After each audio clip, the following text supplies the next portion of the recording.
We're in Fayetteville, Arkansas, home of the University of Arkansas Razorbacks, and today we're going to be grilling up some steak, some sliders, and some pigs in a blanket to give away for free. Ooh, pigs! This is the Tailgate Tour, presented by Grill Grade. All right, so now we're going to do my take on pigs in a blanket. I like to use some smoked sausage. We're going to wrap them up in a crescent roll with some cheese. It's really good. Let me show you how we do it. This is the easiest way you're ever going to make pigs in a blanket. We were a little behind schedule after spending about an hour and a half trying to park, so thankfully we had a really quick and easy recipe to get us started. We're going to start with some sausage here, some smoked sausage. We're going to let it cook for a little bit. We're going to throw that on the smoker and let it cook for a little bit. After the sausage is smoked for about 20 to 30 minutes, we're going to pull it and let it rest. All right, so what we're going to do is we're going to take this full sheet of crescent roll dough. We're just going to lay it out here. Just roll this out. We're going to take some of this here sausage and trim it up to about the length of that.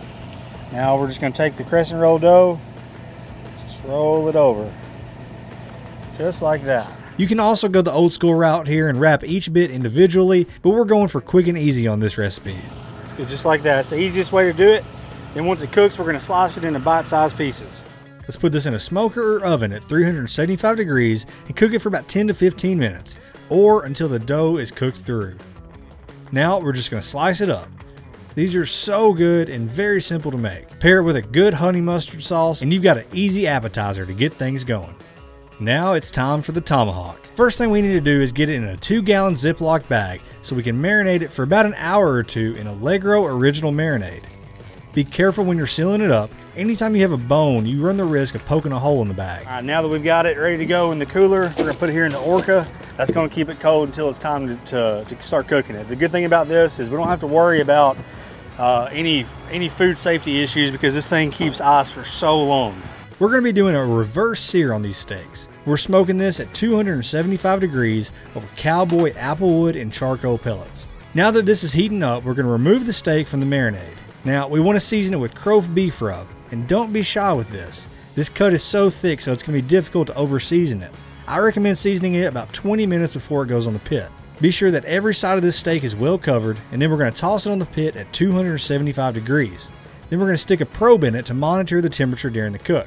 Depending on how you like your steak cooked and the thickness of the steak, this could take anywhere from 45 to 75 minutes. That's why it's important to monitor the internal temp closely during the cook. For me, I like it medium rare, so I want to cook it to about 120 to 125 degrees. Then, when it's resting, it's going to continue to rise anywhere from 5 to 10 degrees. While it's cooking, we're going to heat up our cowboy charcoal briquettes for the sear.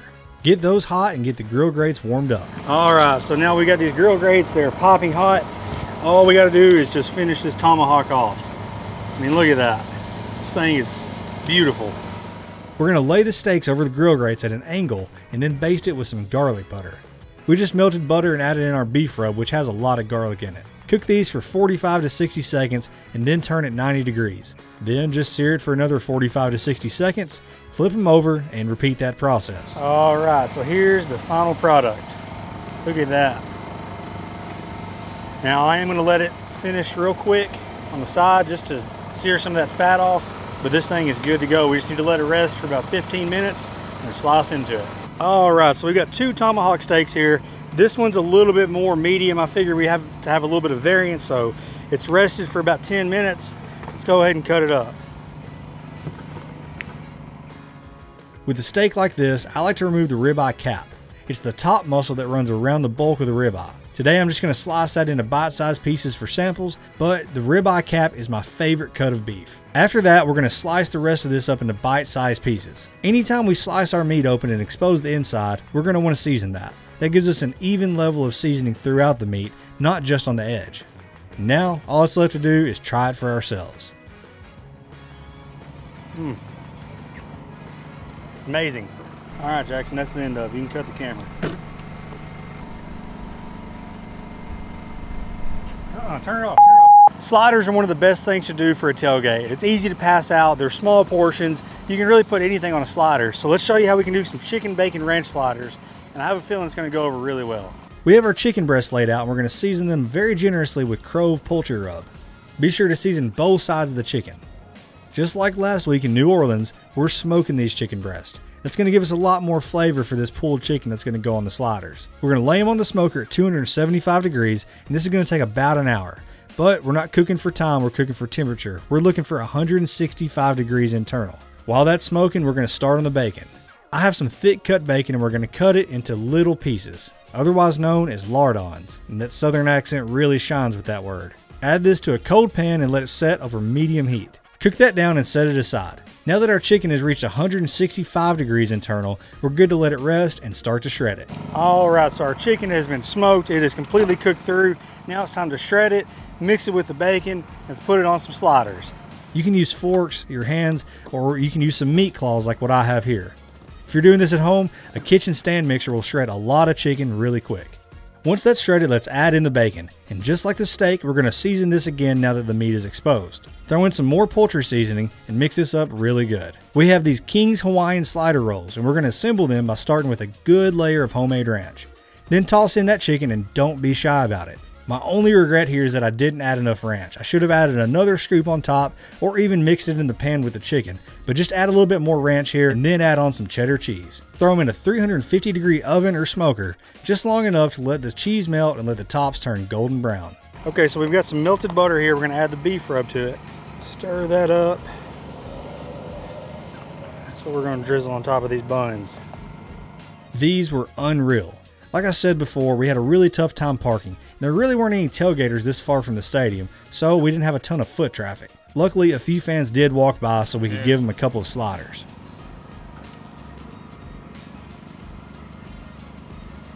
Hey, what do you think? What do you think about the sliders? Phenomenal. By far one of the best sliders I've ever had. Bussin'. Bustin' indeed.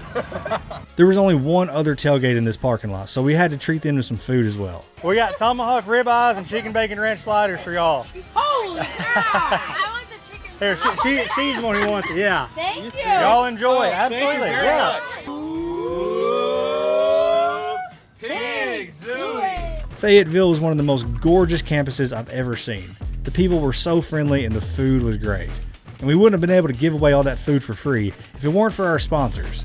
Grill Grate, the Tennessee River Jam, Orca Coolers, Cowboy Charcoal, and Allegro Marinade. Thanks for those that did stop by, and let me tell you there was no shortage of people in Knoxville on our next episode. Be sure to subscribe for that, and as always, thanks for watching.